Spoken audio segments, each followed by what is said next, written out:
les associacions de drets humans fa molt temps que estan protestant per aquest tema, no? Itàlia és un dels països menys segurs de la Unió Europea per les parelles LGTBI, etc, però és que, a més, no tenien cap dret reconegut, no?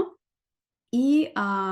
després de molts requeriments de les Nacions Unides, el 2016 Itàlia va finalment legalitzar les unions civils entre persones del mateix sexe. Llavors, o sigui, no estaven reconegudes. Ja no parlem de matrimoni, sinó d'unió civil. No tenien cap dret.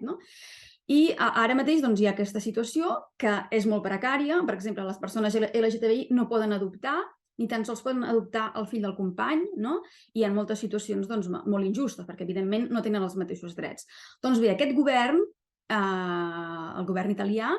està en contra d'aquesta llei de mínims que tenim a Itàlia, i per tant voldrien que la família fos, per ells la família és la unió entre un home i una dona, per tant voldrien que les parelles LGTBI no només no poguessin tenir fills, que ja és el que passa ara, que no els poden adoptar, sinó que tan sols tinguessin el reconeixement de família, I això és una mica el que passa ja a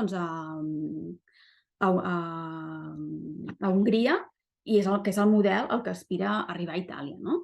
I bé, quan el Parlament Europeu fa poc va fer una condemna potser una mica cosmètica dient que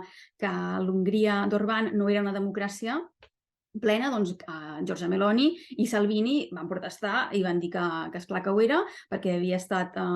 escollit democràticament Orbán i que de fet era el model al que aspiraven, i perquè Orbán és un referent per tota l'extrema dreta europea, i que utilitza aquesta retòrica d'ideologia de gènere, i, per exemple, moltes de les coses que estem veient a l'estat espanyol ja les hem vist aquí, Per exemple, ara estava repassant una mica els articles que vaig escriure durant la campanya electoral. L'Associació de Ginecòlegs Progressistes Italians ja va denunciar fa uns mesos que quan va sortir la notícia que a Hongria els ginecòlegs feien escoltar el batec del cor a les dones que anaven a avortar, que és el que està passant ara aquí, el que s'està parlant a l'estat espanyol, doncs aquí a Itàlia va sortir l'Associació de Ginecòlegs Progressistes i va dir que aquí ja es fa, que hi ha molts llocs on ja es fa, on s'obliga les dones que van avortar a escoltar el batec, a més de moltes altres